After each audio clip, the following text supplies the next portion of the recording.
जय माता दी। मेरे सभी प्यारे दोस्तों, मैं लक्ष्मी शर्मा बड़ों को चरण स्पर्श, छोटों को प्यार और बराबर वालों को दिल से नमस्कार करती हूँ। कथा। दो माँ बेटी थी। वह रोज नित्य नियम की कहानी कहा करती थी। उसकी बेटी ने कहा, माँ मैं नित्य नियम की कहानी कहूँगी। माँ ने कहा, बेटी तेरी कहानी ससुराल में कौन सुनेगा।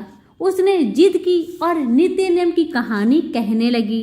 उसकी शादी हुई, ससुराल गई तो सबसे कहती कि मेरी कहानी सुन लो। सभी कुछ न कुछ बहाना बनाकर टाल देते। कोई कहानी नहीं सुनता तो वह भूखी रहती। एक दिन पड़ोसन बोली, मैं तेरी कहानी सुनूंगी। वह आती, कहानी सुनती तो बहू खा लेती। एक दिन ननद ने अपनी माँ से कहा कि माँ भाभी पड़ोसन के कहने पर तो खाना खा लेती है और हम कहते हैं तो नहीं खाती। माँ ने कहा, उससे मना कर देना। उसने कहा, अच्छा। लड़की ने पड़ोसन से मना किया तो पड़ोसन ने अपने पति से कहा कि उसकी बेटी मना करती है।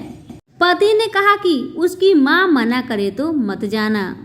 अगले दिन सास ने मना कर दी तो पड़ोसन नहीं आई। बहू की कहानी कोई नहीं सुनता तो वह भूखी रहती। ससुर ने पूछा कि बहू कैसी है तो सास ने कहा कि अच्छी है, काम काज तो कर लेती है मगर कुछ खाती नहीं है। ससुर ने कहा कि बड़े घर की बेटी है, काम करने से थक जाती होगी, इसे काम मत कराया कर। लेकिन वह फिर भी नहीं खाती। धर्मराज का आसन डोल उठा कि इस नगरी में ऐसा कौन है जो भोजन नहीं करता, उसे बुलाओ। स्वर्ग से विमान आया तो सास बोली, मैं चलूं। तो बहू ने कहा, तुम्हें तो बहुत काम था, मेरी कहानी सुनने का समय नहीं था।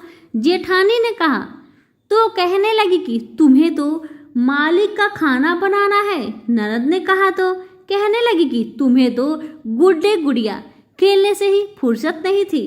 पड़ोसन बोली कि मैं चलूं तो बोली कि हाँ चलो, तुमने ही मेरी नित्य नियम की कहानी सुनी।